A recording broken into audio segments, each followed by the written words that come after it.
Way of remembering.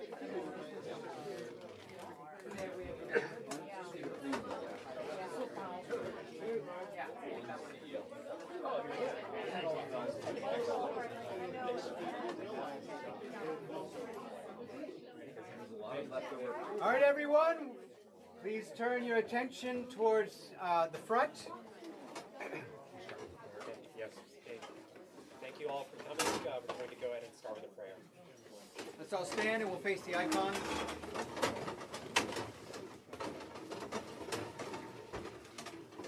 In the name of the Father, and of the Son, and of the Holy Spirit, amen. O heavenly King, Comforter, the Spirit of truth, who art everywhere present and fillest all things, treasury of good things and giver of life, come and abide in us, and cleanse us from every stain, and save our souls, O good one. Glory to the Father, and to the Son, and to the Holy Spirit, both now and ever, and unto ages of ages. Amen. Lord have mercy, Lord have mercy, Lord have mercy, Father bless. O Christ our God, where two or three are gathered together in your name, there you are in their midst. We ask that you would be present here with us, that you would guide our speech, guide our thoughts, grant us your wisdom and your fortitude, and may we strengthen this parish that you have made us a part of. For you are holy, together with your unoriginate Father, and the all-holy, good, and life-giving Spirit, now and ever, and unto ages of ages. Amen.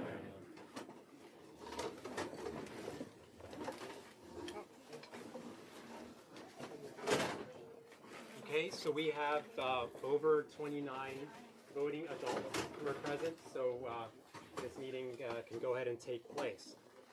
So the first item on the agenda is to approve the 2025 annual.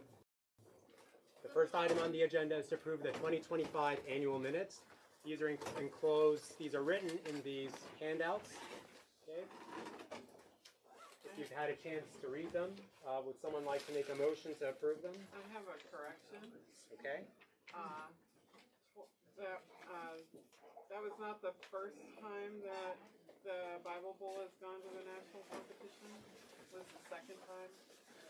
Okay, we'll make that note, and then. Very important correction, I realize. But Okay. Any other corrections? the graph. Oh, well, that's not in the minutes.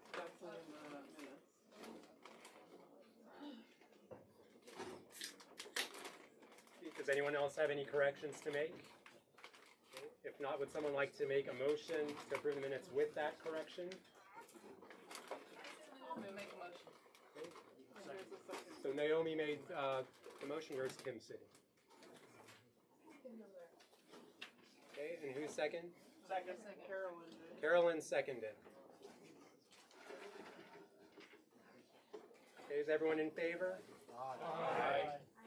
Great. So the next item of business will be the election of the new council members. So there are three names on the ballot. Amelia Thomas, unable to be here this evening. Amelia is Kenneth and Deborah's daughter. Oftentimes we've seen leading the choir. Also helps with education. Tatiana Hinz, also not able to be here this evening. You probably know her by her face, but I'm going to describe her because she's not here. Blonde hair, she's in her 50s. She's Serbian, and been here for 2-3 years. And then finally, Adina Valandingham, right here. Adina is, of course, an active member of the choir, and also an active member of the Holy Cross Schoolhouse, teaching strings, teaching music, and helping generally with that. So, those are the three that you're voting for, voting upon. You need to choose one, okay? So you'll just write one of those names, Amelia Thomas, Tatiana, you can just use their first name. Amelia, Tatiana, or Adina, A-D-I-N-A. Okay, and to be clear, to be a voting member, you need to be chrismated. You do have to be Orthodox Christian. So I know there are catechumens. There may be catechumens here. You have to be 18. Sorry? 18 years old. 18 years old. Yes, so a voting member is somebody who's 18 or older. Orthodox person in good standing who has been a member of who has been at the parish for at least a year, and also who is a contributing member. So you contribute either monetarily or through your time, volunteering, or both. So a voting member. So if you were just received this year, you are a voting member, and you've been contributing. You're a voting member, even though you may not be eligible for being on the ballot for parish council. But that takes a full year after you've been received, so you can be on the ballot, but you can vote though. Okay, so do we have a basket or something that we're going to? Here's a bowl. We have a bowl. Oh, here, great.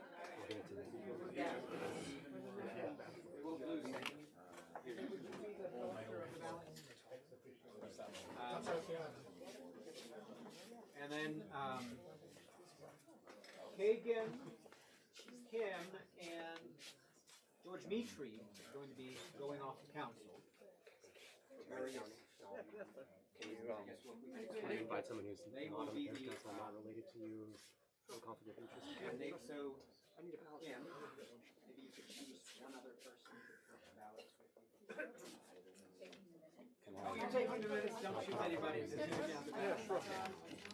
All right, do I have two extra ballots? Yes. I need a few more. Isaiah.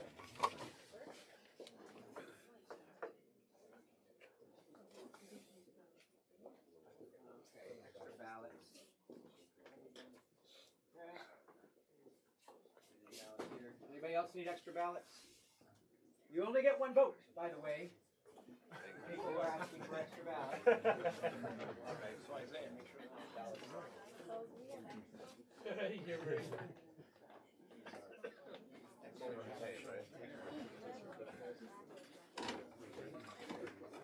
And Nats will be counting the ballots, including, and someone else who's not on the parish council. Who have you picked, Nats? Did you get a volunteer to come? One more. We have a volunteer. Great. Great. Okay, thank you. So there are several reports in this handout regarding the ministries. Please take a look. And if any of these ministries appeal to you, please reach out to the ministry leader to serve in that ministry. I have a correction. Yes. I have another correction. On the page with the historical annual averages, it shows 2025 as being lower than 2024, but it should be 188, so it should be 30 people higher than 2024. That's average attendance? That's average attendance, is 30 people higher than last year, yes. 32 technically. Yes. That's legitimate, quite nicely. Thank you. Yeah, draw it on there because the graph shows what the reality is here. Yeah, next time I have it on a logarithmic scale, it'll be going like that. Does anyone have any corrections? Does anyone else have any corrections to the ministry reports? Okay, we'll move on to Father's pastor's reports. Okay, great, thank you. All right. Some of this you'll see in the Treasury report, but I want to anticipate it as well. This past year, I should say, at the parish council meetings, I often look at celebrations and priorities for the future and give a good word. At the end, so I'm going to use the same structure here. I want to talk about some celebrations and talk about kind of some priorities and problems that need to be addressed or we are addressing that you may not be aware of us addressing. And I want to talk about those and then give you a good word for 2026. This past year, giving was at an all-time high, $440 or so thousand. We, have been operating with budgets around 225. I remember my first year, we were like, oh, should we do 225? We were at 205 the previous year. That's kind of a big jump, and that was 7 years ago. And we kind of were stable like that, kind of operating in those realms till the past about 2 years, when I think as a parish we really kind of said, look, we're gonna kind of walk forward in faith, and God through you has provided. And so, really, in my mind, you can look at a number, you could say, wow, we're amazing, but what that number says to me is God's faithfulness through your offering. You are making an offering to God. You're saying everything that I have is from you. I am offering a portion back. And in the faith and hope that it's going to be stewarded, managed well by the parish council. So thank God for your work of offering, which is really kind of a spiritual good. It's just like prayer and fasting. So what's also notable about $440,000, we have been phasing out the ways in which we ask for money. In COVID, we did away with the tray. We used to pass a tray around and then bring it up. And so we just have the box and the narthex, the candle box that you can also put an offering in. And so many people do put cash or checks in there. Many people send money through the mail, send checks in the mail, and we also have online giving through our website, right? But we phased out the trays in COVID. And then a couple years later, I went and heard a talk from Father Evan Armitas, kind of internet popular priest from Colorado, got a booming parish, Greek parish, and he said to all of the clergy of the diocese, the Antiochian diocese here, he said, I want you to consider doing away with pledge cards. Everybody was like, doing away with pledge cards? How are we going to make our budget? And he said, look, step out in faith, and I bet you'll see that your budget or your income and how much you can do is going to increase. So I think it was 2 years ago, maybe 3 years ago now, that we did away with the pledge card. And every year since then, the giving has been significantly higher. So you are participating in the work of the Holy Spirit, and that is, I give thanks to God for that. Benevolence Fund. We have a benevolence fund that we use to give to parishioners, people who are kind of attenders here. And we received in this past year $10,575 to our benevolence fund, and we paid out $8,200, just a little over $8,200. So we do have a little bit left over. We're still working on, right? So thank God for your generosity towards one another and kind of helping parishioners in need. HVAC campaign. Last year was one of the first time since I've been here, but one of the first times that we presented a budget in the red. We usually make it balanced, right? We figure we're going to bring in this much money and this is how much we're going to budget. Last year we said, we know we're going to pay a lot of money out.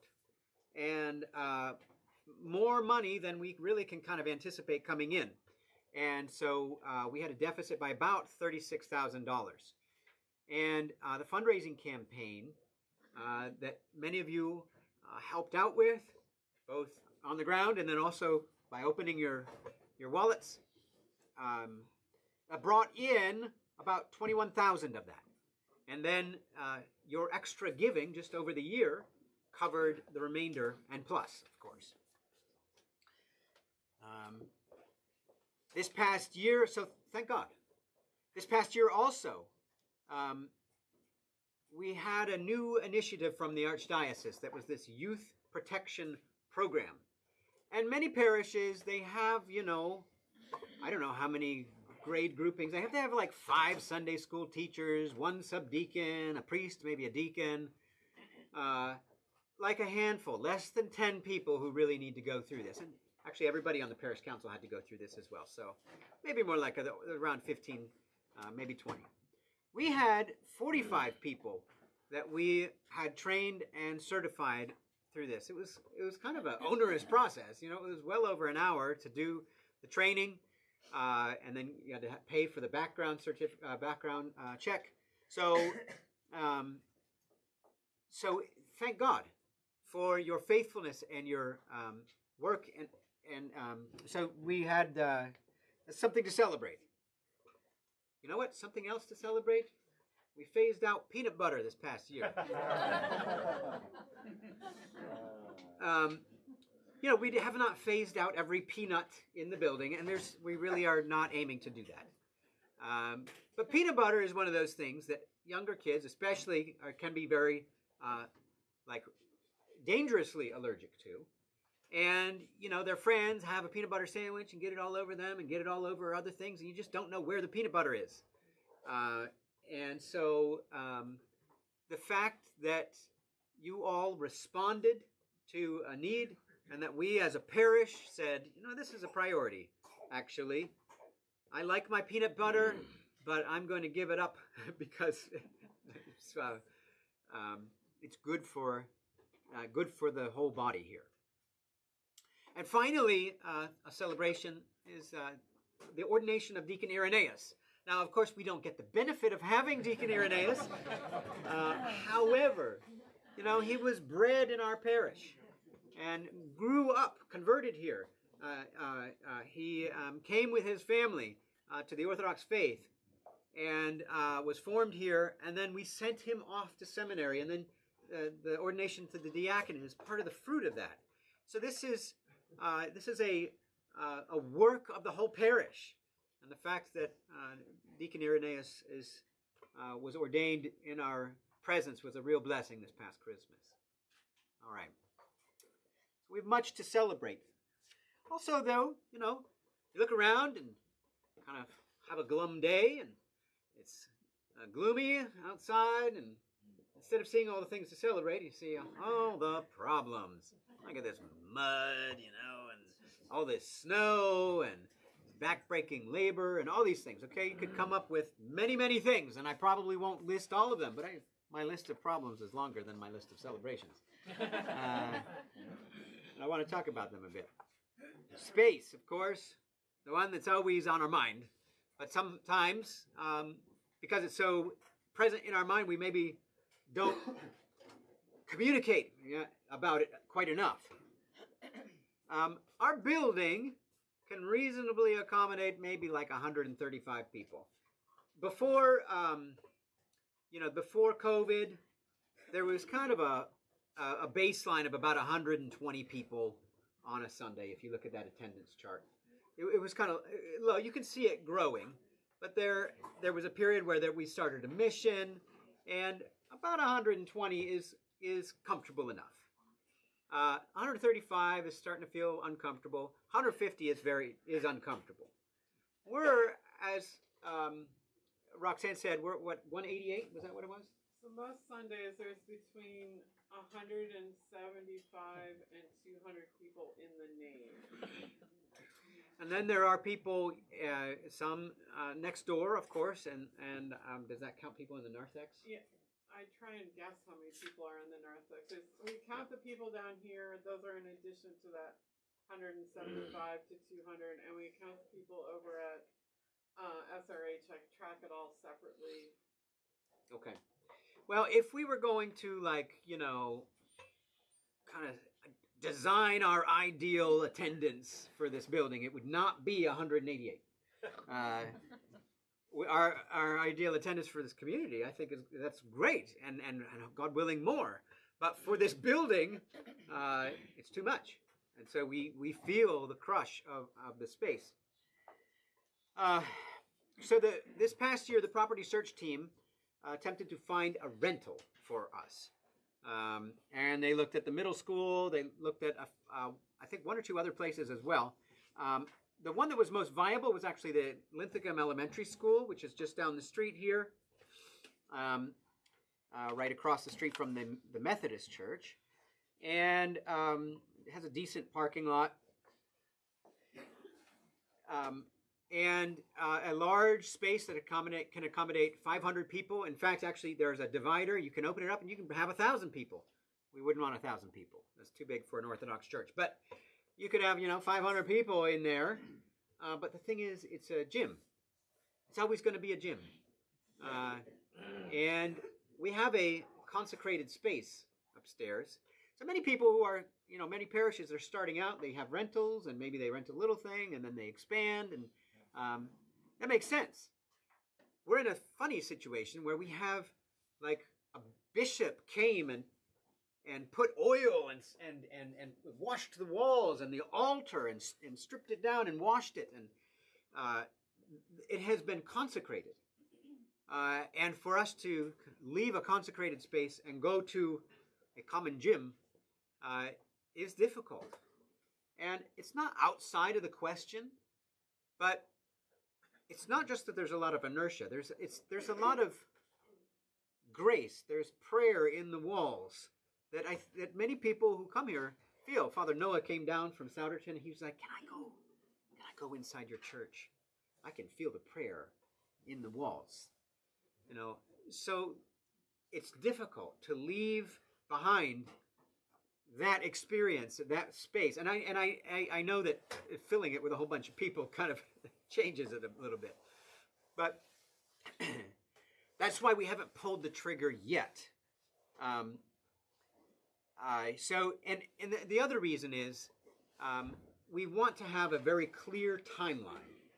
So if we are going to go to another space, like rent Linthicum Elementary, we want to say, okay, this is going to be hard. We're going to have to set up every week. We're going to have to do this. But it's for, a year, for 2 years. And it's for this dedicated amount of time. And we figure in this amount of time, we'll probably grow this amount. We'll be able to raise this amount.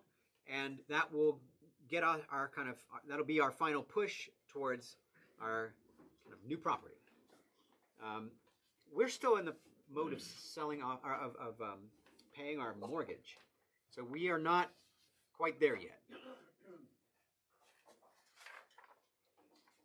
Also, a bank, notably in relation to this, we did talk to a bank a little while ago when we thought we wanted to buy something for $1.5 million, and the bank said, "Oh, you've got a mortgage, and that building, to take a mortgage out on that, and then upkeep for that building, I can't see that you're going to be viable, even if you project, raised more people." So the bank, we could be as step out with as much faith as we want, but the bank isn't going to play with us unless we meet certain conditions, and having our mortgage paid off being one of them. That's So, the St. Raphael house, the mortgage? So the way the mortgage worked was when we bought the St. Raphael house, what was that, 2018 maybe? 2017? When we bought it, we took out a mortgage on this building. So you're not yet. So the mortgage is on this building, and it's about $240,000 left on it.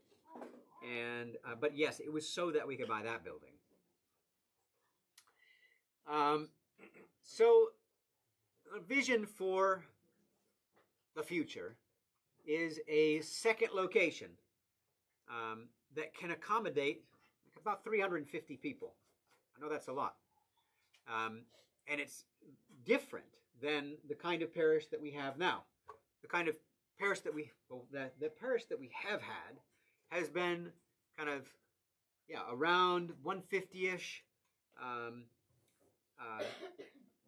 family style. You have a clear sense of it. Basically, you know everybody in the parish. And if there's a new person, you recognize, oh, there's a new person, because you know everybody else. And you have these kind of funny uncles, and funny aunts who have got, idiosyncratic personalities, and they kind of carry things. And we love them, right? And that's just how it operates. And that kind of parish is a parish that attracts a certain kind of people, and also a kind of person who doesn't mind being scrunched in there a little bit, or standing for the whole service, and so on. Other people like slightly larger churches where they can maybe not be noticed on the first that they come in, or they can or where there's kind of the stability of kind of institutional procedure. There's not the crazy aunts and uncles and whatever, just saying, we're going to do this today. But instead, there's there's institutional stability and procedures. So there are both kinds of people in the Baltimore metro area. And so to have a parish that is able to host about 350 people, this would allow us to host sister parishes. It pains me that I can't invite anybody for our feast day. I barely can invite you all for our feast day. So for me to to call up Father George or Father Damaskinos and say, please invite your parish community to come. There's not going to be anywhere for them to park. They're not even going to be able to get in the door. Hosting retreats as well. I mean, we can use space outside of here, and that's certainly manageable. It's the kind of thing that we can do. But oftentimes, but if a larger space would allow us to host a retreat on site. Weddings. Most people don't get married here because it's too small to have a wedding. A larger parish could help launch new missions. We're raising money, but it's a very slow process. You have 350 people; it's a much faster process. And so, to be able to launch a new mission from kind of a larger base core, train new clergy, having a larger base as well, allows us, God willing, to say to the Metropolitan, look, Metropolitan, I know you're not going to send us a priest or a deacon, or you're not going to send us a priest, because you need them for these guys who are retiring. But hey, how about you send us somebody right out of seminary, and we'll train them for 2 years, kind of like I did when I was in Wichita. I was trained like that. I would love to be able to give that opportunity to somebody else coming out of seminary, and also that could help us as a parish as well. We could support or launch monastic vocations. We don't have enough monasteries in the United States. We have a growing number of young men, and even some young women as well, who are coming to our parishes, many of whom may very well end up in a monastery. How can we help launch them, maybe give them an apartment to kind of live in for a little while and help fund a monastery? Larger parish would allow us to do that as well. And also support single elderly who are ineligible for monasticism. As you get older, no monasteries want you. And if you don't have much family in the area, you're kind of on your own. And it's really your church that's going to help you. We, right now, can't really do a lot to help people in those straits. So for all of these reasons, that's why I'm looking to a larger parish for a second location. It's not to say, oh, we're all going to get used to it. We're going to be a big parish. No, we have a commitment to this space as well, and that that basically will have 2 locations. But I'm looking towards the second location being a space that can fit larger number of people, not just a mission like we started with St. James, but a larger space. Most likely, something that we build from the ground up. We've looked for properties And we will continue to look at properties, but it will most likely be something from the ground up, just because of the cost of retrofitting an older building already almost puts you right there in the cost of building a new building. Now, we need to make modifications to our grounds to optimize our space with the view of it one day housing only 135 to 150 people. We probably should have had a better sense of that, even a year or two ago. That, like, what's the purpose of this space and what's our vision for outside of this? So that we can make decisions about what kinds of things we're going to invest in this space more wisely. So there are 74 chairs in this room. That still doesn't fit. If we have 150 people on a Sunday, it still doesn't fit 150 people. Where are we going to put the 74 other people? Now, sometimes they go over to Sunday school, but in the summertime, we don't have Sunday school. And so we should be considering having a pavilion outside or something covered that we can use. And it would be not just for the present. If we have a second building, 350 people over there, 135 here, it would still get used because there's not enough chairs in here for 135 people. Okay? So that's how we need to be thinking. All right. Also, that was space. I wanted to make sure that we kind of address some of that. Another problem, loss of parish family culture.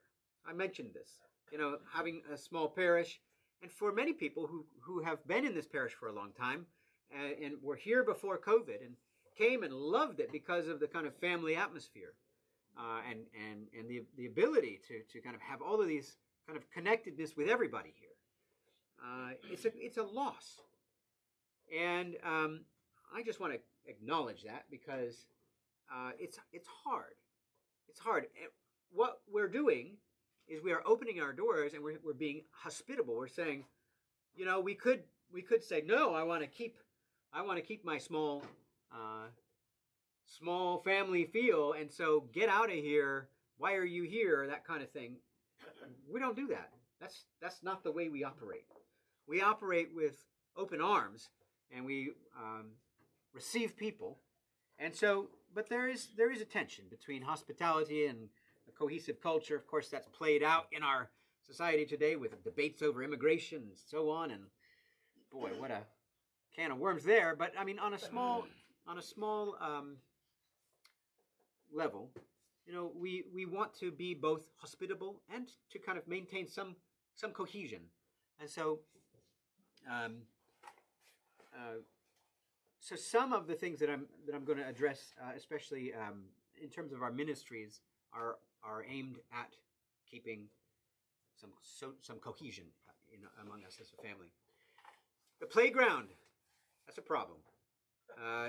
We've done a good job of kind of keeping up the current structure, and that process of upkeep is ongoing. We are always looking at it to kind of ask, is it safe, or do we need to just put yellow caution tape around it? And so sometimes we do, take down swings and that kind of thing, so that the stress on it is enough. But it is deteriorating. We're really just kind of, trying to keep up with it. We need a new playground.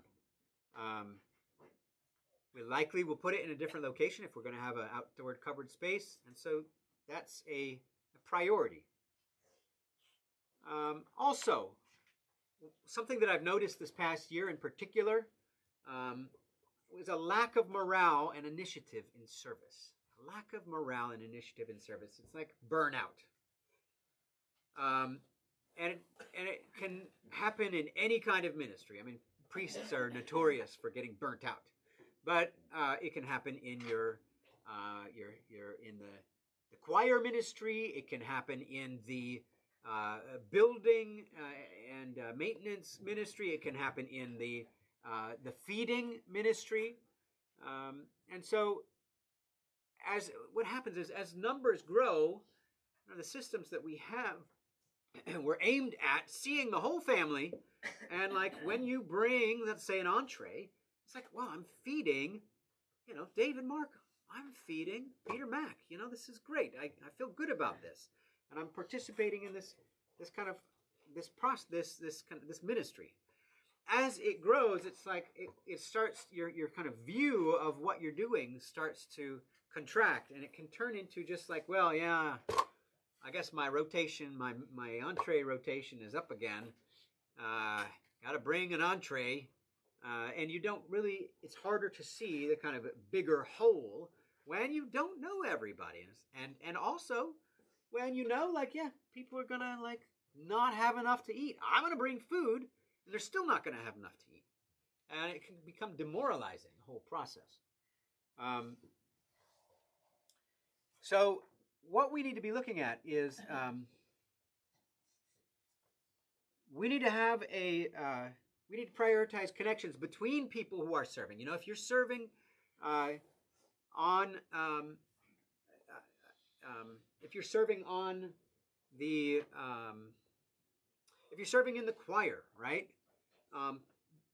Peter or Deborah. Well, I can see it in Peter because I watch. I can see what's happening right there at the Kleros, and different people have a chance to chant different things. They're kind of you're building them up, teaching them, and kind of testing them out. And there's kind of a sense of real accomplishment when you chant something like, "Ooh, I made it through." But there's also clearly a sense of community because you're joining your voices together. With our other ministries, it's not quite as clear, right? But I will give an example. I've seen Father Josiah's parish in Riverside, or Father Patrick's parish in Bealton, Warrenton, Virginia. They've got kind of teams who get together and they plan out what they're going to feed everybody on a Sunday. And some people are going to make the food. Some people are just going to pay for the food because not everybody who can make the food actually can pay for the food. So different people do different things. They all plan it. There's a limited number of choices. They execute it, and then they also actually serve the food because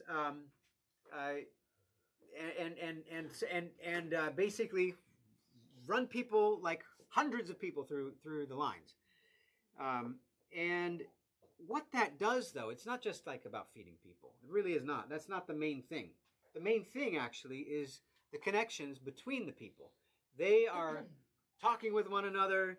They're not actually participating in the ministry because they're feeding people. They're participating in the ministry because there's people that are their people that they get to do something with and hang out with and spend a little time chitty-chatting with, like doing service together. And service is kind of just like the fruit of it. Like people getting fed is just kind of like a byproduct. But really, the real thing is the community. It's actually similar to the way almsgiving is meant to be. Almsgiving is really about your spiritual life.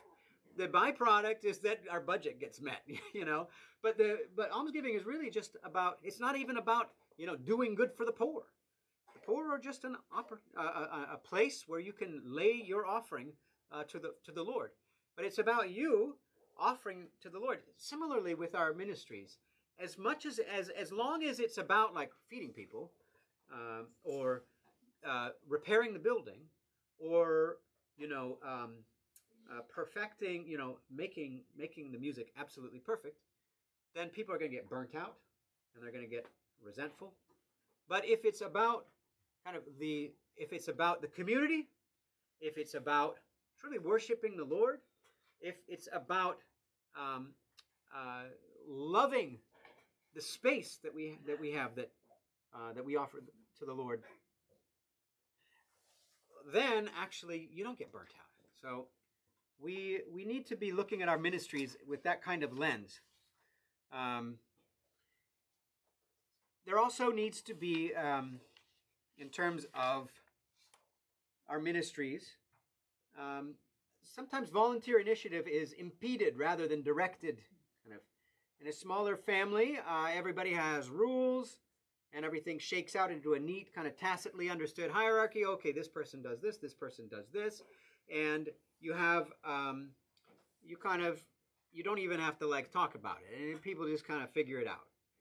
But when you start adding people in,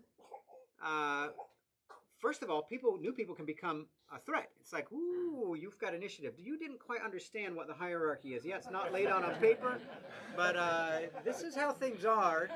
And, I'm here and you're here. And so anyways, but in some ways, like, that's appropriate if you have a small parish, because you need people who are your anchors, right? And they do need to keep their authority and role. And for somebody to come in and say, I have an idea, it just kind of really puts a monkey wrench in the works. But as you grow and as you kind of get to a certain point, really your kind of the ministry model has to change, where it's not just these kind of anchor people and a tacitly understood hierarchy. It's like, okay, we have these ministry areas, and these people are working together. And yes, there is a hierarchy, but here's the kind of core team who's making a lot of these decisions. And, this person is leading this aspect of the ministry. This person is leading this aspect of the ministry, and so on. So, so for example, if we were to establish an upkeep team for our minor repairs around here, right now we just have like building and grounds. It's basically Cal. If we had an upkeep team who basically could just kind of their own volition say, you know what, that needs paint right over there. You know what, the door is peeling. We're going to paint that. Oh, you know what, the cabinets, the paint's flaking off that. We're going to paint that. Or we're going to clean that wax off the floor. We're going to look around and see, like, what are the kind of just basic things that could be repaired and would really kind of keep things going. Not major repairs. This is not the team you call when there's a big rock in your sewer drain, right? This is not the team you call when the roof leaks. But it's an upkeep team. So if you have a leader of this upkeep team and they're working with Cal, and suddenly you kind of have kind of a core.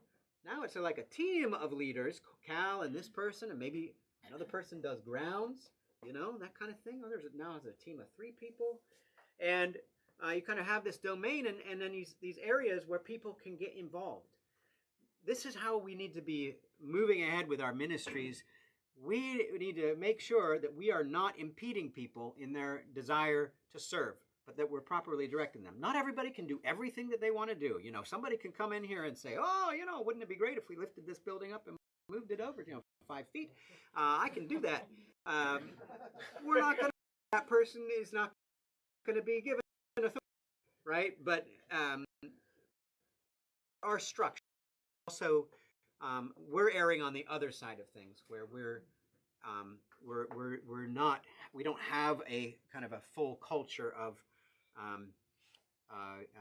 like bringing people in to the ministry.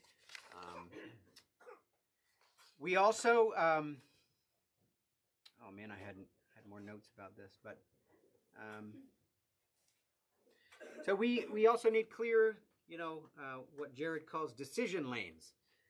Who do I talk to about this? And it shouldn't be just one person making major decisions.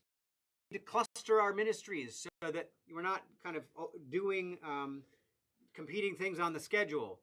Like, oh, we want to do fellowship things. There's this kind of fellowship. There's this kind of fellowship. Let's look at the calendar and kind of plan it all out together, rather than this person saying, oh, I want to do this, and I want to do this, and I want to do this. These are all great things, but they need to have some cohesion.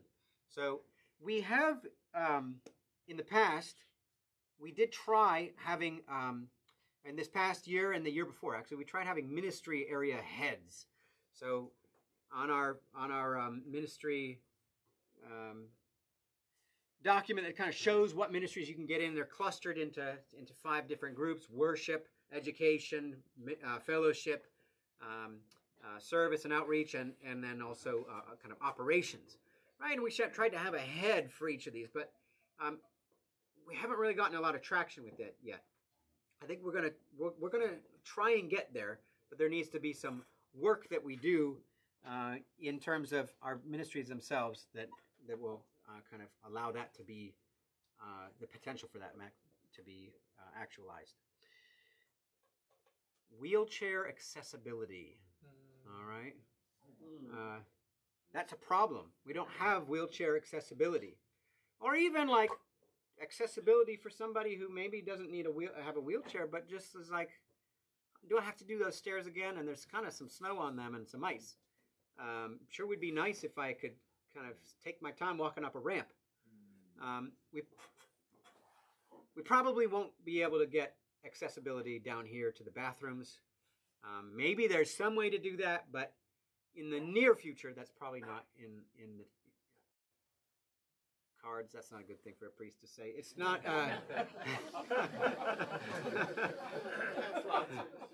Right.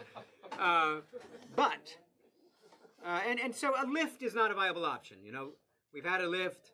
It actually doesn't get used even by people who need it because they have to get somebody else. They really have to inconvenience somebody else in order to get it to work. And nobody wants to do that. Who wants to inconvenience somebody else so that you can kind of get into a space? You're like, but if there's a ramp and you just have a wheelchair, you can go do do do do do. You didn't have to talk to anybody. You just did it yourself. And that's really kind of what people want if they're in a wheelchair or if they're not able. So and also a lift in terms of servicing it and it being outside, it's really just too expensive, not viable. We could, however, put a ramp in that would kind of go alongside the bell tower and kind of go out and then come back and land up on the landing. That would be relatively simple to install, you know. Making it look nice might be more of the challenge, right? And maybe it involves something made out of, you know, pressure treated wood, and then we do a planting around it, you know, and maybe we kind of hide it, or maybe we spend more money and make it more, you know, rock. But this is doable, and also it could be a hangout for the teenagers, you know. They like to hang out in the narthex or play soccer, and some of the ones who don't want to play soccer, they'll hang out there and watch, you know. So this is like a multi-purpose thing. But also, it says something about our community. Somebody comes here and they see that there's no wheelchair accessibility, and they're like, oh, you don't really care about people who, you know, have needs. And even though we do, it communicates something very clearly to people. And it's terrible. Like, we're Orthodox people. And unfortunately, what happens is they come in, they're like, oh, I heard about you Orthodox people, that you're just like this. You know, you are basically chauvinist, misogynistic, you hate, you know, people who are different, and this is orthodoxy. And so not having a wheelchair ramp actually communicates that to people. That's not good. We should not be proud of that. And we should actively do something to address that. We tried. I know. Just to be clear. Yes. We tried. I know, and actually could not get an engineer to get us a ramp that would work.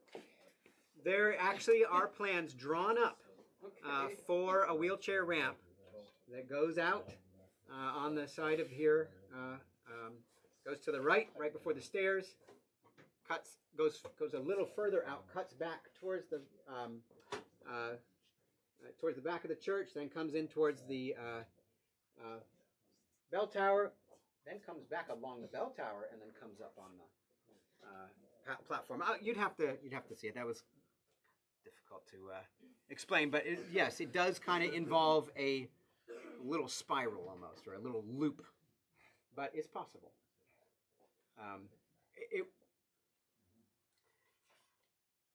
Okay, another problem. I promise I'm going to try and wrap up here. Another problem. that we are addressing or need to address, or maybe aren't addressing and won't address, is vulnerability to disaster. You know, fire, an active shooter, or a child predator. You know, we're a large community, growing, and we don't know a lot of people. And you know, you see things in the news. This church was fired upon, or that kind of thing. We've got lots of candles. We've got Pascha, you know, and lots of long hair, and you know, beards. Yes. We don't have a defibrillator. We looked into that too. That's very expensive. We have to be trained on it. It's very expensive. We do have Dr. Paul. So actually, the first parish council meeting I was ever at, I asked about the defibrillator, and you had looked into it. Interesting. They're very expensive. Okay. Well, that's a good question. Thank you. Maybe there's connections that we could, work. I don't know since it's expensive on its own. You just need a car battery and some paddles, and boom.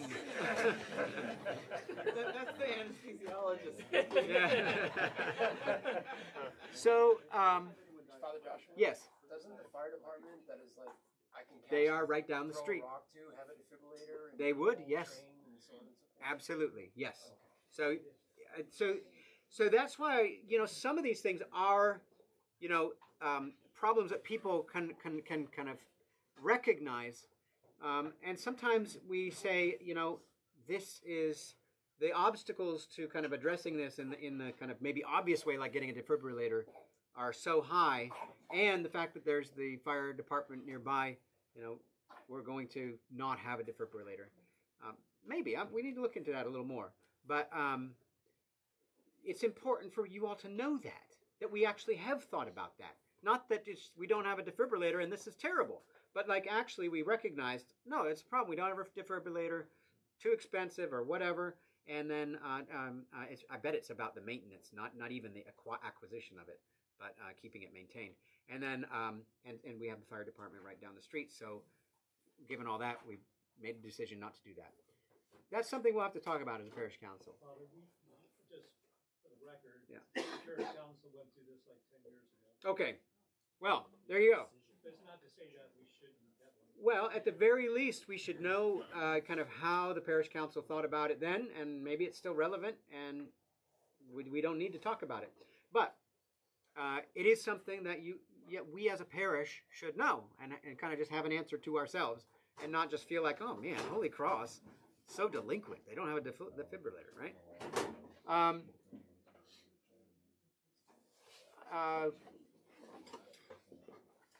So there is some vulnerability that we just kind of live with, and like for instance, an active shooter kind of scenario. We do have greeters who are trained to look for this kind of thing and to kind of de-escalate and even kind of move a person out who might be prone to something like that. But there's no sure bet there. We are vulnerable to that kind of thing. Thankfully, you know, you hear about it in the news. The percentage of churches that get shot up, though, is very low. It's just that all of them get in the news, right? And so you know, we feel vulnerable, and there is some vulnerability, and just I think we have to recognize that as Christians coming to worship, it's not unlike things that Christians have faced in the past. You know, maybe it was different reasons today, and it's kind of mental illness or whatever, and it's not, you know, active persecution because you're a Christian in the same way. But, you know, there is always vulnerability when you're coming to worship, and it ought to put us in mind of people who are even more vulnerable, like in Syria, Lebanon, and so many other places. All right. Got 4 more. I'm going to be quick. Clergy strain. Problem. I'm clergy. But I bring this one up not because you know I feel strained and I need to kind of unload my. No, because I've heard from many of you that you say, Father, you know, this is getting to be unmanageable, isn't it? So that's why I want to address this. Yes.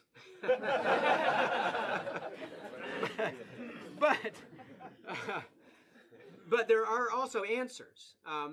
So we have put in an application for a deacon to the Metropolitan. It's sitting on his desk. The Ordination Review Board has to look it over, and they'll say, so probably within a year we'll know about that. God willing, in 2026 we will at least hear back about that, and God willing, we will have a deacon. That would, of course, help significantly with the with communion, but also having a deacon helps with just having another person in authority in the parish, ordained authority, who can kind of speak to some things authoritatively, and also kind of based on his gifts, offer some supports as well. People in the parish, though. I mentioned the possibility of bringing a seminarian in for 2 years. This is something that is definitely on the radar of the people who are the 5 to 7 year planning committee. We just formed that a couple months ago to create a plan and to communicate a 5 to 7 year plan for how we're going to kind of proceed. I've already outlined kind of some things that are going to be in that plan, but how asking the Archdiocese to partner with us in terms of getting a seminarian, how that would fit into the plan, that is yet to be determined. But that's one option. Looking to one another, and kind of if you have, for instance, if our ministry teams are operating well, oftentimes you'll go to other people who are in the parish that you're connected to. You're like, oh, actually, I'm having some trouble, but I'm going to talk to this person who I'm getting close to, and I think this could be a good, there can be supports for one another. But that's why there need to be really vibrant kind of pockets of community in the parish. Otherwise, everybody just goes to the priest, right? And then I guess what I would say also in terms of clergy strain, here's how you can help. I take off on Mondays. And actually, I do like to have almost at least, a day and a third or a day and a quarter of a weekend. So around about 3 p.m. on Sunday, I'm kind of starting to check out. Okay? And I'm not gonna check in until, early Tuesday morning. So respect that.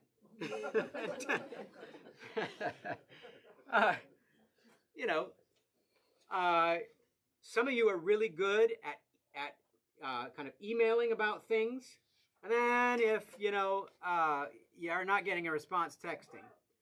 That's the right way to do things. Texting just about anything that crosses your mind. Please don't do that.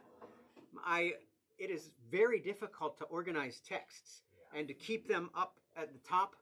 And if there are 188 people texting me after Sunday, but if you send me an email, it's more likely that I can at least kind of come, maybe look at it at 2 p.m. on Sunday, or look at it on Tuesday morning and kind of organize it. So to prioritize kind of communication by email and only by text if it's more urgent. And definitely call me. And all of this is with the understanding that if there's some emergency, call me any time of night or day. Call me on Monday. No problem. Call me at midnight, 3 a.m. I'll be up anyways with my baby. So, so in emergency situations, please call me. I want that to be clear too. All right. Communications. Not so much problems, but there are probably going to be, you'll be. We're looking to kind of hone that a bit more. Our daily digest, in my opinion, is getting to be unwieldy. It's really long. It's more than a digest, and to get that every day, it's like information overload. And so we need to work on that. Some of the beautiful things about getting a daily email, like prayer requests, getting to know whose name's day it is or what celebration there is, anniversaries or memorials. These are great. Sometimes you're like, who's that person? So we kind of we need to kind of hone that, but there's something beautiful there. But we also need to kind of consolidate our announcements, and I think we're going to probably do.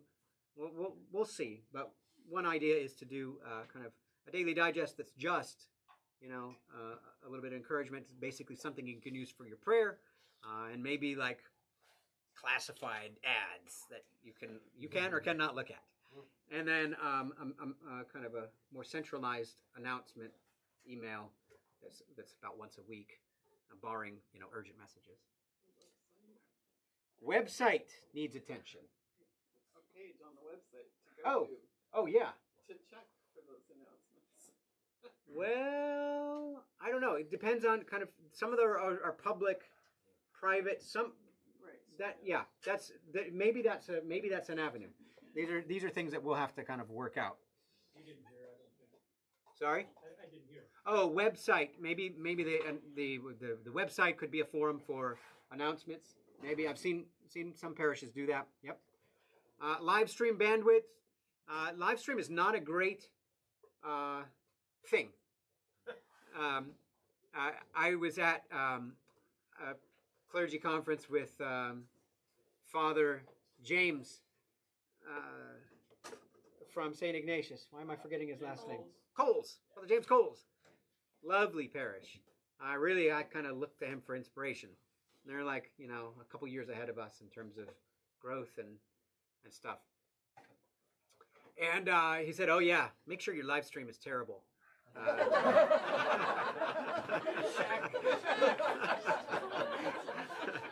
Will do.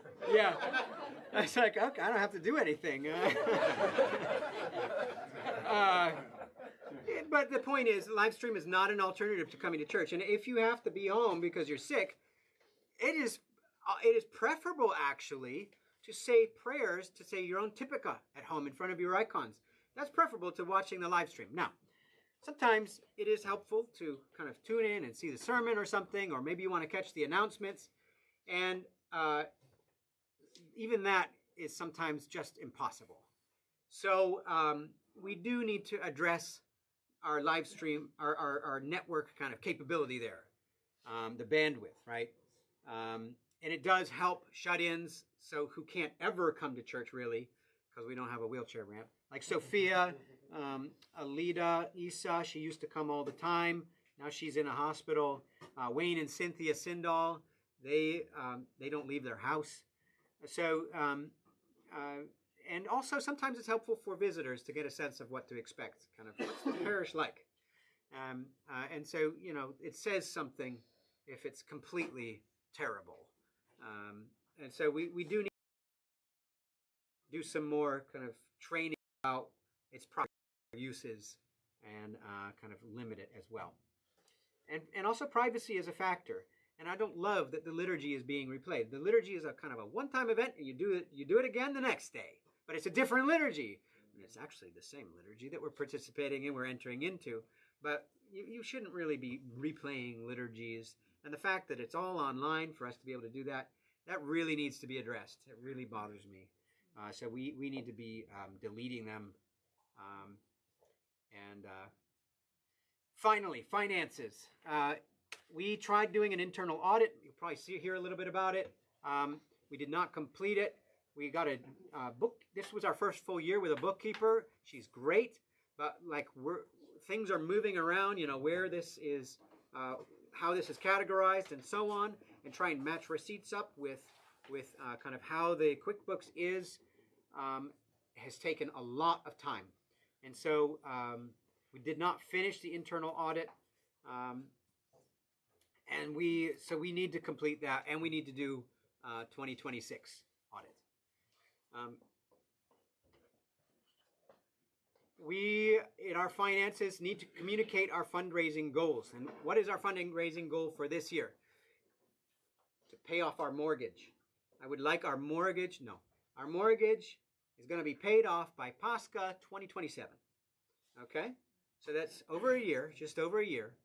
Got $240,000. Now you're going to hear a little bit about that, so it maybe won't be quite as significant of a number. But still, that is something that if we can put, I think, about $15,000 a month toward it, it'll be paid off by then. So I think this is a doable amount, and to have it paid off by then will open up significant opportunities for us as a parish.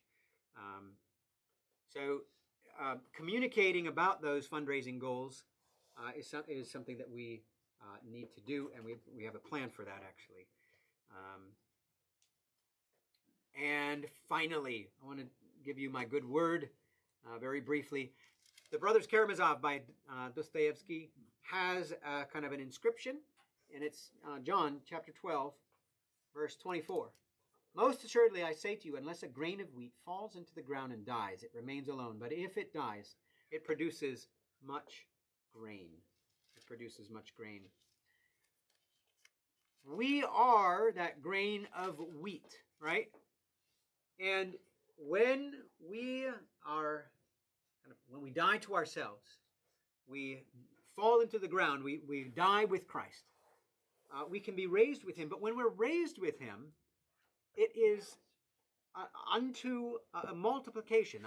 Our life multiplies, right? It's not just you're raised up a new, seed or a new plant or whatever. Look at what he says. He says, if a grain of wheat falls into the ground and dies, it remains alone. Okay?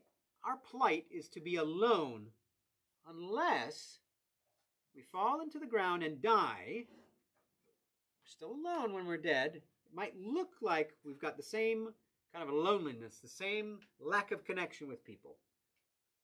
But if it dies, it produces much grain. It will then be returned to life and not just be singular, but will multiply.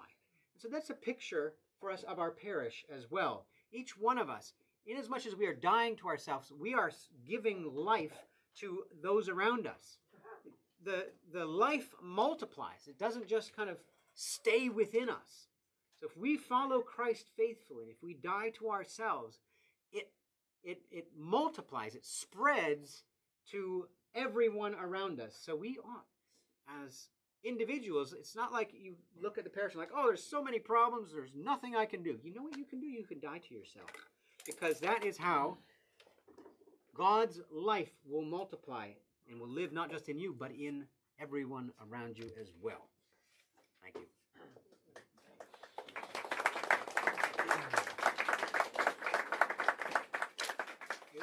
Thank you very much, Father. Does anyone have any questions about the written reports? I have a question, just since you mentioned wheelchair access, is the basement bathroom in St. Raphael House wheelchair accessible now or potentially? I cannot answer that question. Can someone else? There would have to be a ramp there. Yeah. Yeah, it's too narrow or it's too narrow. I'm just wondering if there's any way to widen the door, make it more bigger, I don't know. Okay, we'll bring that up at a future parish council meeting. Okay, does anyone else have any questions? Okay. All right, I am very happy to announce that Amelia Thomas has been elected to the parish council. Okay, I'm going to turn over the mic to Bernard now.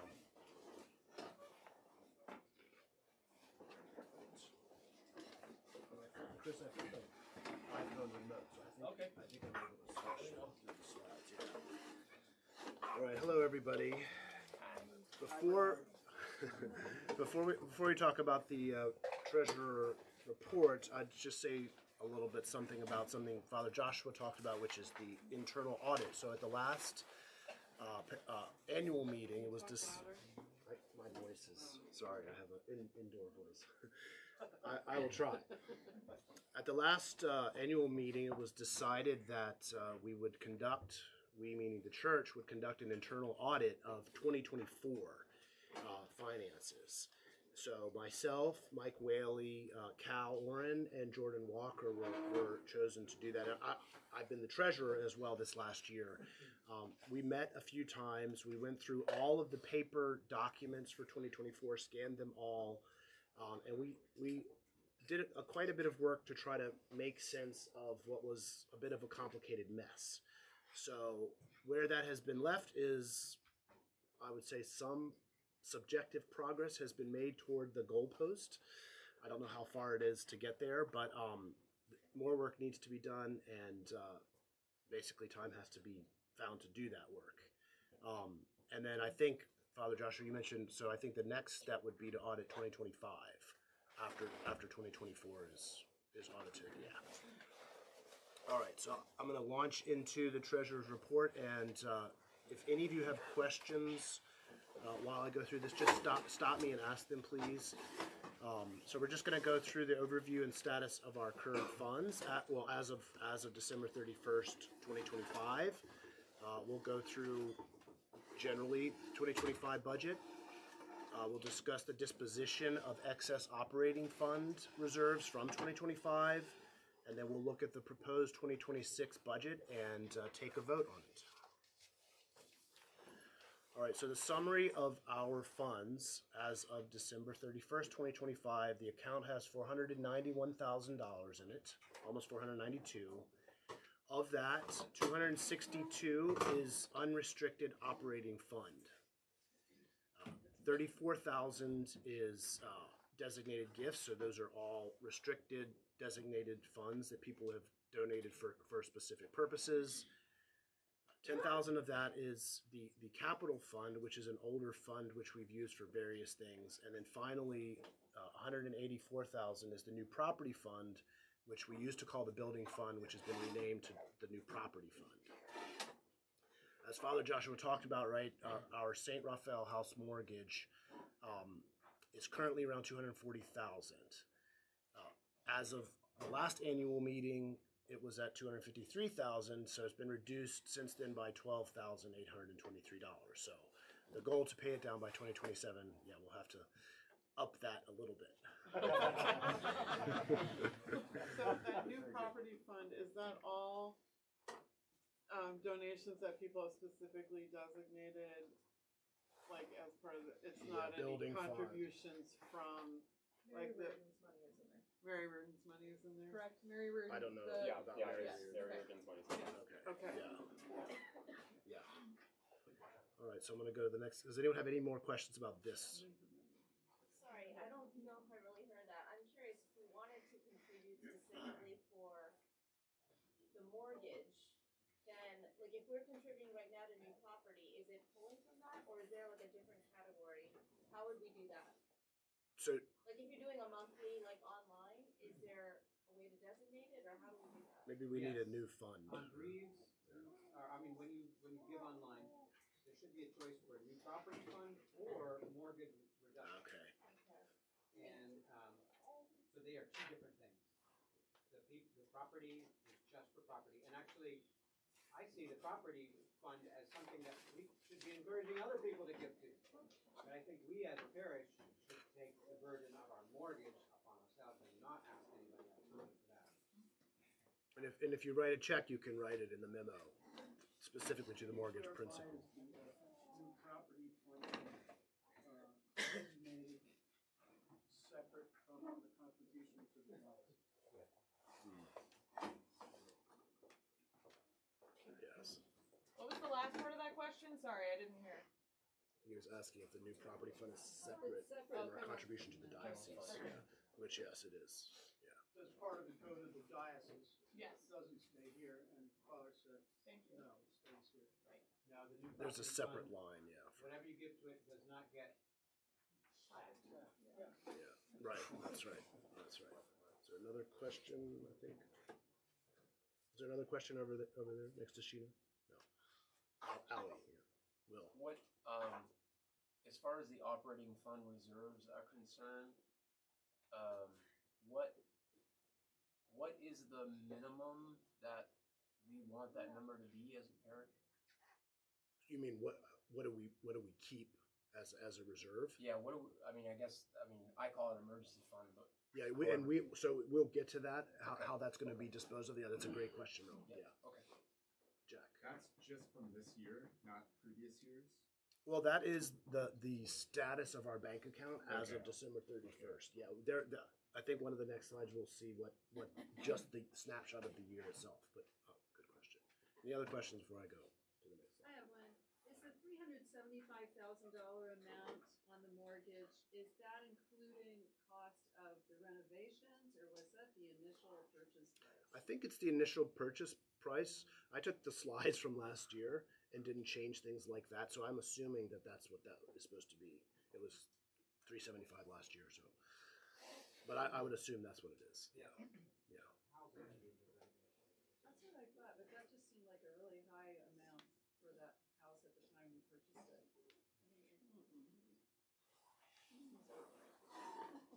Any other questions? All right, next slide. All right, so this slide, as you can see, it has all the same numbers just for reference. But what this is showing you is the annual budget. And by the way, if anyone wants a copy of these slides, I see people taking pictures of it. I can send them out so you can have the original. Thank you. You're welcome. Feel free also to take pictures though if you prefer that. That's fine. So the chart on the bottom is simply showing the budget. So what did we budget for 2025 versus what the actuals turned out to be. So we budgeted $307,000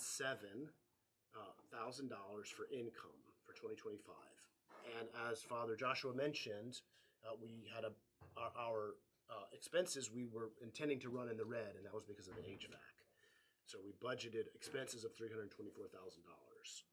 What actually happened is we got our income was $444,000,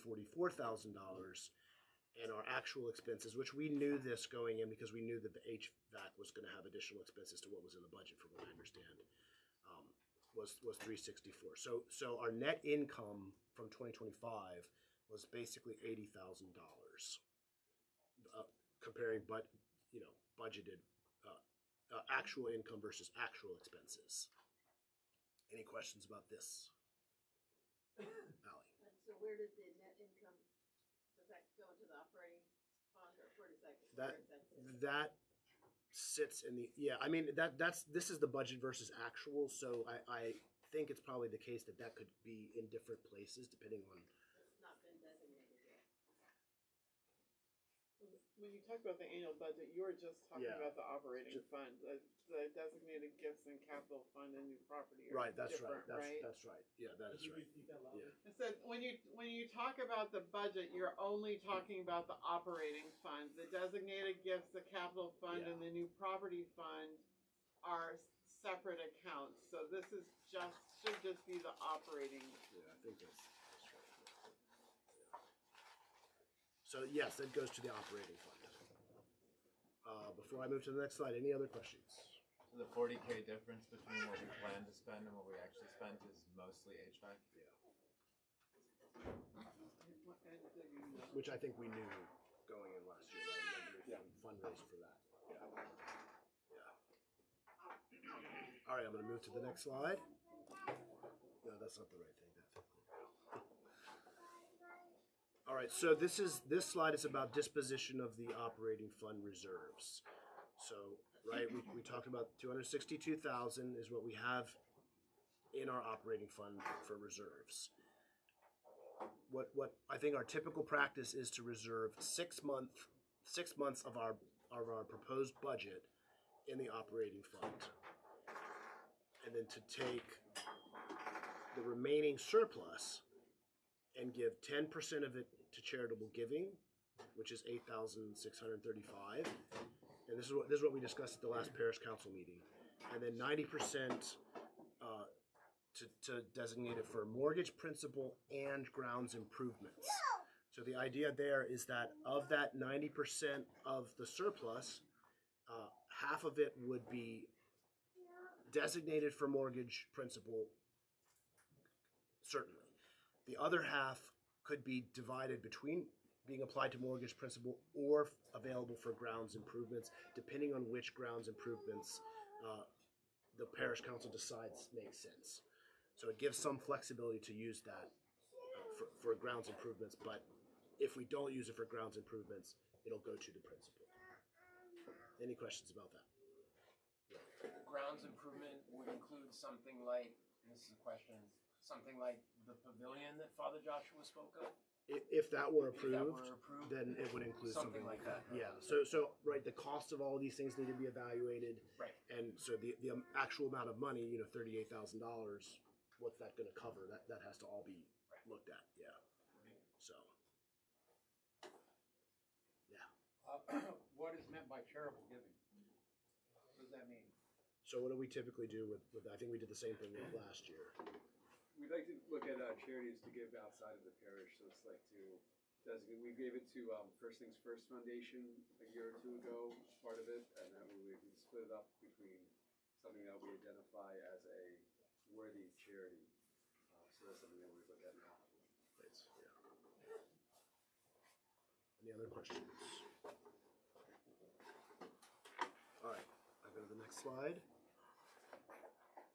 So this is just a breakdown, and I know Father Joshua talked about this. This is a breakdown of the designated gifts for 2025. You can just see how that was broken down in terms of local ministries, Holy Cross ministries, or international ministries. Any questions about this? All right, go to the next slide. So the capital fund, which is a fund we've had for a while, which I mentioned has $10,000 in it. We have 3 projects in the budget, in the proposed budget. So I put these up there as a potential use for the capital fund. Certainly they don't have to be used for that, but just saw an opportunity to match that money up for purposes for which it often can be used. So. Yeah, these are 3 projects that are sort of priorities for building and grounds that we need to take care of immediately. One is the bell tower roof waterproofing. One is looking at fire and security systems for the SRH and also for the church, and then alarm monitoring. What was the last one? Central station alarm monitoring. Which means what? Some kind of central alarm for the buildings. So if they install a fire alarm, it goes right to the fire department. They get to pay a fee for that. I imagine that would be an ongoing fee.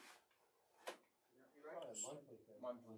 So Yeah, so it wouldn't just be a one-time kind of payment. I assume this is a 12-month. So these are all estimates that Cal provided.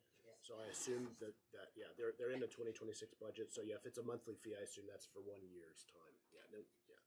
Or does that include the installation of the alarms and everything? No. Then it's in the fee? I think the second row, the second line probably is that, right?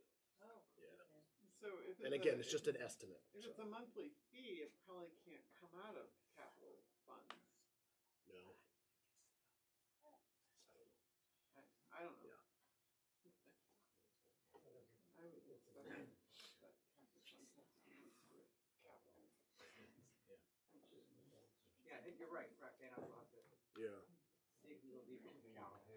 So just for reference, on using the template from last year, it had similar projects on there. So I thought, well, I'll take the ones that we did and put the new ones. So this is just informational. Yeah, we can change around whatever projects Yeah. we're going to put in. Yeah. We're going to use the capital fund for. All right, I'll go to the next slide unless there are any more questions. All right.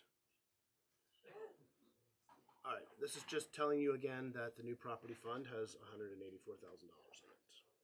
If we want to discuss anything related to that fund. So I've been donating and writing building on the check. I'm assuming that's going into the new property Yeah. fund? We just changed the name of Okay. the new property, so it'd be more general.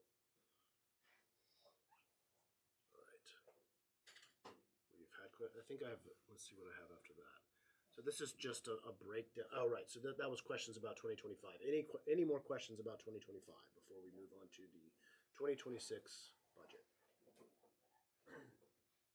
So the mortgage principal was included in the operating fund, the 262.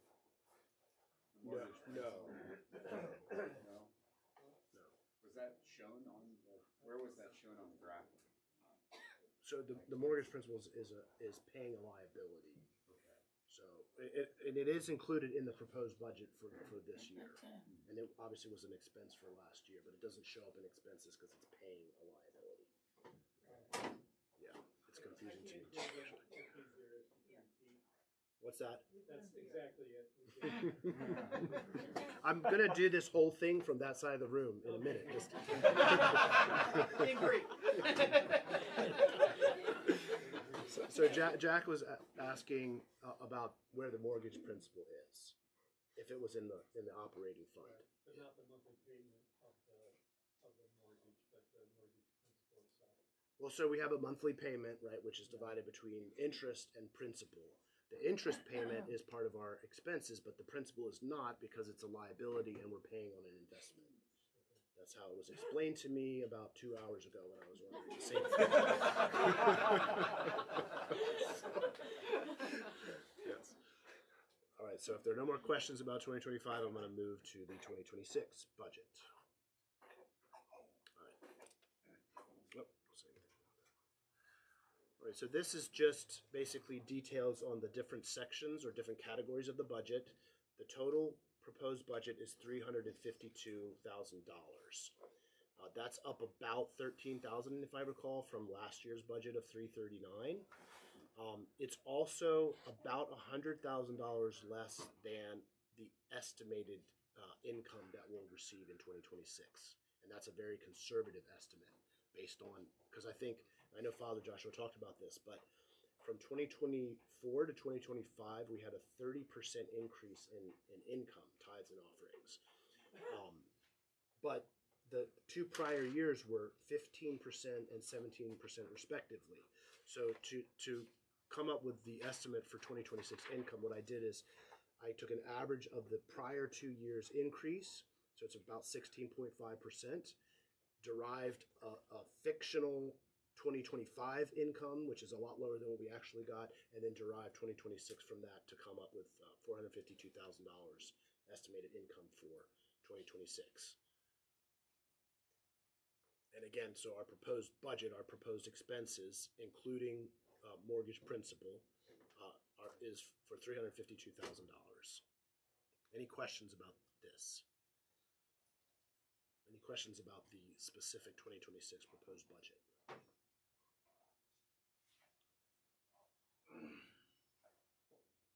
I guess I'm not, maybe I'm daft, sorry. I'm not seeing how the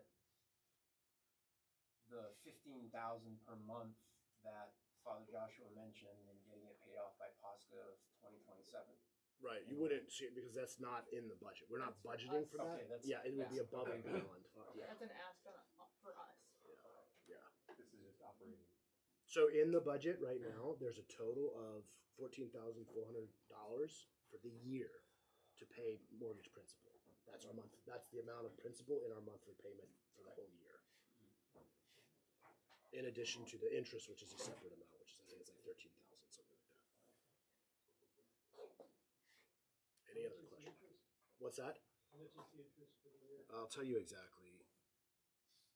It's at $15,500 is what we have budgeted in this budget for interest. Yeah, it might be broken up by itself. Yeah, it is actually. Yeah. That's right. It's its own category.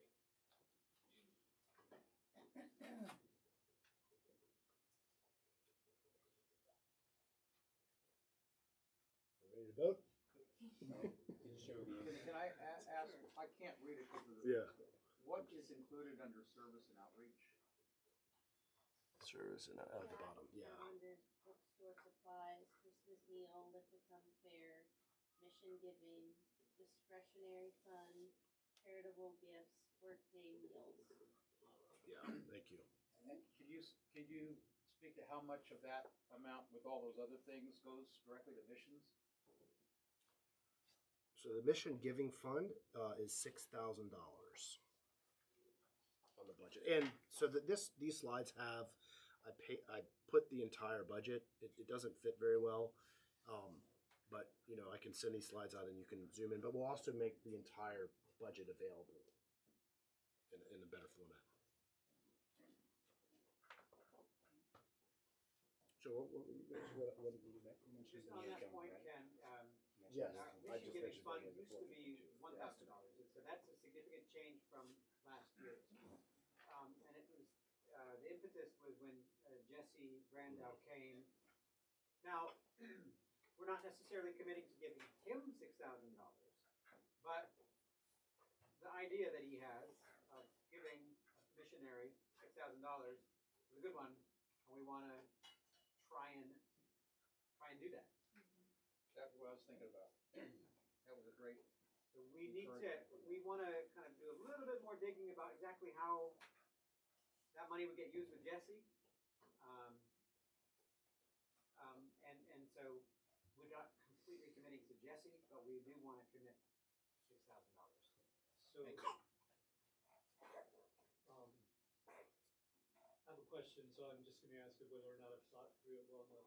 Father mentioned, I think that we could give some money towards paying down the mortgage and some money towards, what were the other things? Buildings and grounds. Building grounds. Yeah, it was 10% to charity of the surplus, and then at least 45% to the mortgage, and then the remaining 45% to building and grounds.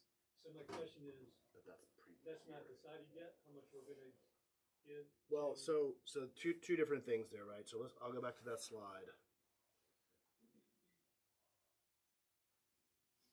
So when we were discussing this part, and this is part something we have to vote on, right? This part too, yeah. This is disposition of operating fund reserves from 2025. So this will pay down the mortgage principal and whatever the remaining, which obviously there'll still be quite a bit remaining, was what Father Joshua was talking about to have a plan to pay down by Pascha of 2027. And that would all be in addition to this proposed budget. It would be a campaign or something. I just have a question as to whether we should make a decision now as to paying down more of the mortgage, because if it's $15,000, we'd be saving in interest. Maybe we should be doing that sooner rather than later. Yes, I would like us to take a vote on, so we're definitely gonna do 10% to charitable giving, but that remaining 90%, what we wanna do, how much, we all decide tonight to pay for the mortgage. Okay. So to that end, if we just made our mortgage payments, just our mortgage payments throughout 2026, what would our principal balance be at the end of 2026? 241 minus 14,000. It's 14,000. Yeah. Okay, so Approximately, we're that's an talking about estimate of this. 226-ish, Yeah. right? Mhm. And so if we say, okay, let's give the 38.8 also Then to that, subtract that and as then well, so yeah. we're looking at 188, Yeah. and then And then potentially a portion, however much, of the other 38, right, whatever is not gone to building to grounds Right. improvements. right. Okay, so theoretically, if we had again $86,000 in surplus in this coming year, we would be basically 100,000 or so if we gave all of that to the right. Okay. Sure, but this is also, I mean, this is an opportunity for proof of concept, right? Like, if we're trying to fundraise $5 million to throw a number out, Sure, right? sure. Like, this is proof of concept to ourselves that we can get, build that kind of a fund to put into a building, right? Absolutely. So Right. let's not rely on a surplus next year, right? Like, let's No, try and yeah. do. No, I was the best only we I can. was only No, I talking know, about yeah. the surplus and paying off the mortgage as a goal, not establishing a building fund Sure, necessarily. sure. So if I were to propose keeping it the way it is, On 45%, the way it is on the the way it slide. is on the slide, 45% mortgage and principal, 45% for grounds, understanding that we do need to make some significant improvements outside. And what would you all think? Or would you want it to be more towards the mortgage? Yeah, please. Can I make please a go ahead. comment about that? Because Cal and I have had some discussions about grounds improvements and their costs. Just for frame of reference for people so they can have, and maybe a plan that he has, and it might not get approved, might not, but just to give some ideas and some numbers.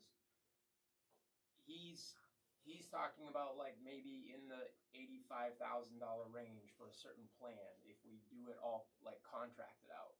So that just gives you an idea of kind of what we might be talking about for improvements to grounds. Now, it doesn't mean that his plan is going to get approved or whatever, but it just gives you a frame of reference. And that's from a whole laundry list of different projects. That's correct. Yeah, which I think includes the it's- pavilion. We're calling it all the sorts of courtyard different project things. out here, basically. That type of What are the stuff. most imperative things as far as grounds projects? I think they showed them. What are the most imperative things as in regards to grounds projects? Playground and a covered area for eating. I see. The courtyard. And that is important, but we'll talk about a portion of it. Part of that includes grading the area and doing drainage, which is one of the big expenses of that $85,000 because it Terracing creates a as well. swamp right now. So like there's significant plumbing. So, well, are you saying that the 38,000 really doesn't make a dent in the $85,000 cost that it would be? I mean, is that what you're kind of saying? Give us a 39,000 is a little bit less than half, like it's 45% of. Now, could we do better than the 85,000? Probably, if we had a bunch of volunteer labor, and we had somebody, who was kind of coordinating the volunteer labor and so on and so forth. I think it'd be a good thing to assess what can be done with volunteer labor and what can be done with what has to be done with contracted labor.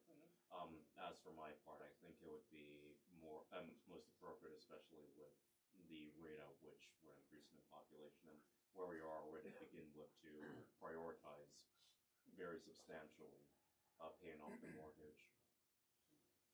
One other thing is that these grounds projects, I don't know if it would all realistically be done in 12 months. So this is 38,000 for 12 months. This 80,000 is probably going to take, I would say, at least 2 years. Maybe. And what were you going to say? Well, and I at one point I saw some grand courtyard plan from Cal. I don't know if it's the same one you've talked to, but that also assumes it was tying us very directly to SRH.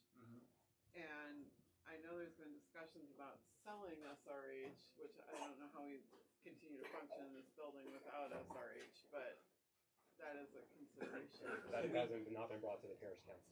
Yeah, but Cal and I actually talked about this exact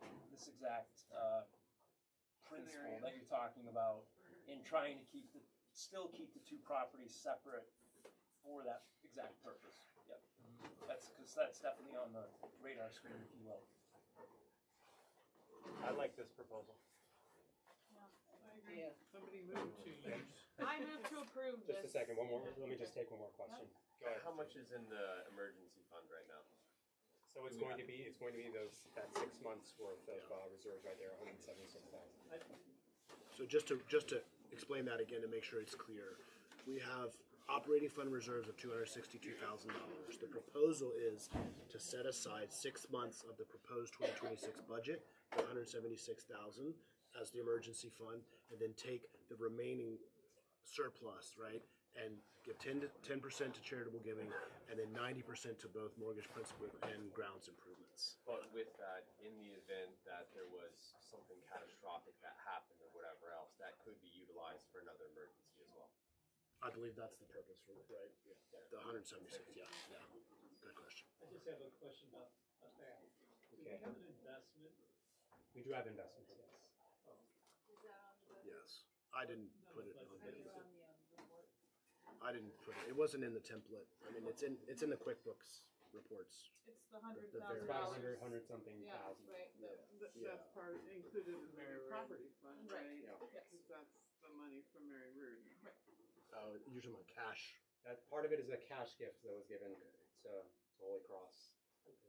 So it's not part of what we're gonna be voting on? No, no, that is set apart. Okay, did someone want to make a motion? I will move to approve this. So for Specific. this specific Yes. allocation? Yes. The disposition. The disposition, Okay. yes. Yeah. I'll second. Okay, Kim is second. Could everyone in favor raise their hands? Just want to see if anyone is against it. Okay. Is anyone opposed to this? Okay, thank you. All right, so I'll go back to the So, 26th. so now we're going to vote on the budget. Does anyone have any questions about the budget before we vote on the budget for 2026? Okay, would someone like to make a motion to approve the proposed 2026 I'll move. budget? I have one question about it. Okay, I'm sorry. just a second, one question, yes. So if we pay the 30,000, I just wanted to think long enough before. Well, I think some people have questions about, well, which is it? Do we need to make the priority paying off the mortgage?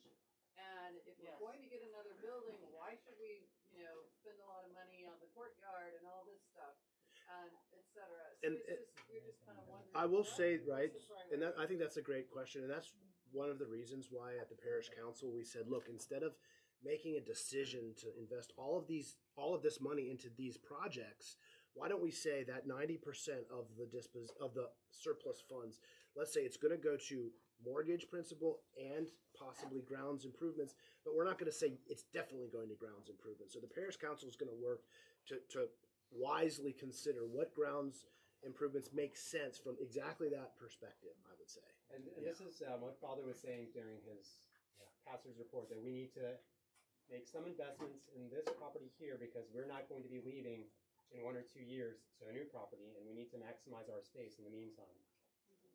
And it's not actually just about that. He also said there are 75 chairs down here. Actually, there's 84. Oh, 84, sorry. Thank you, Father.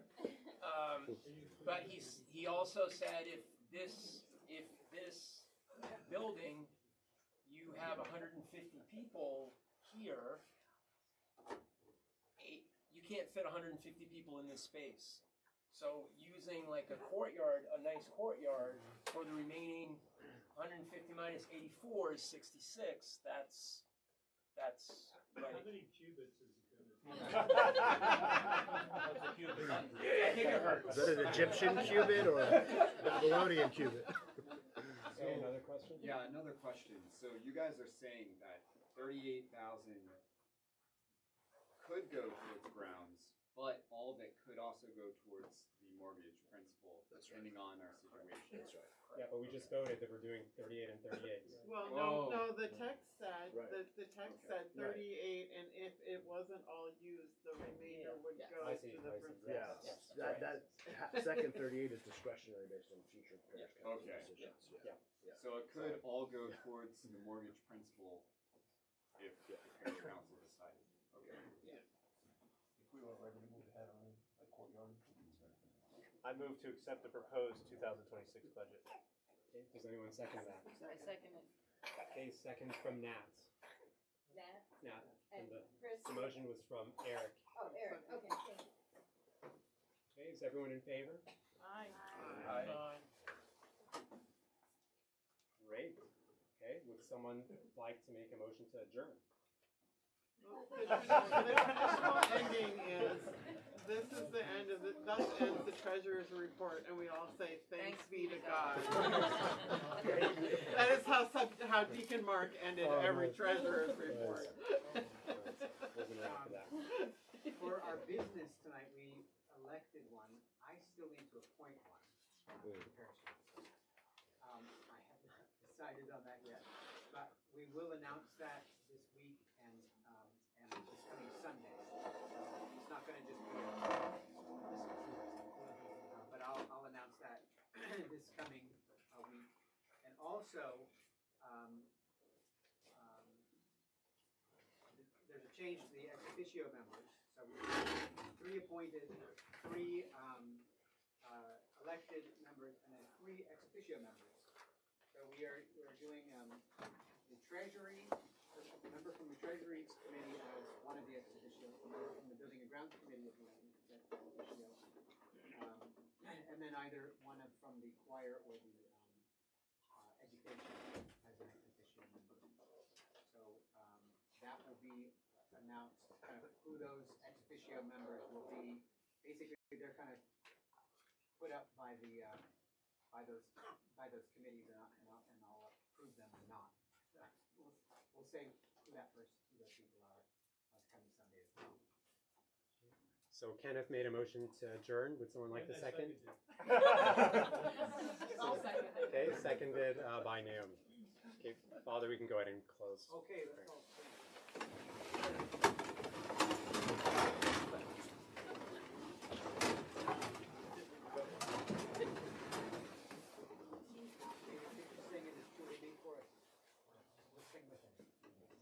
It is truly mythical, be blessed, Theotokos, the ever blessed, all immaculate, and mother of God, more honorable than the cherubim, and beyond compare more glorious than the seraphim. He who without corruption giveth birth to God, the Word, the very Theotokos, thee do we magnify. God is with us through his divine grace and love toward mankind, always now and ever. Amen. We need to clean up down here.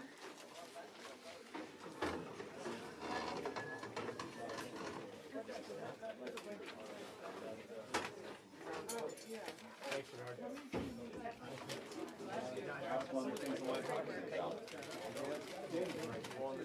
There was an app.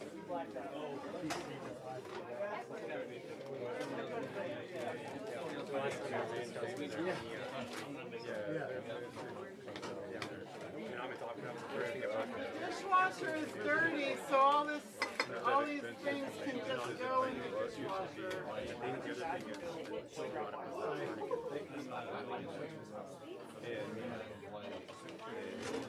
Basic life saving nowadays, it includes defibrillators. You can get Red Cross to teach us.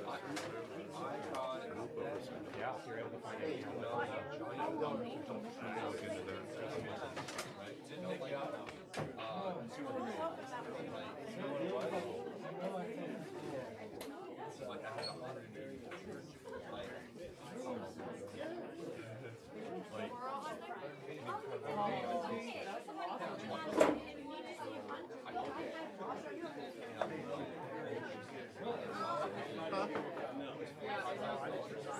Oh no, I didn't. I was driving, so I could have been horrified.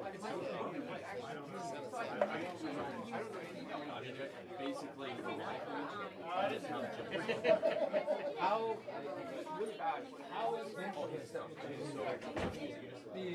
Thank you so much.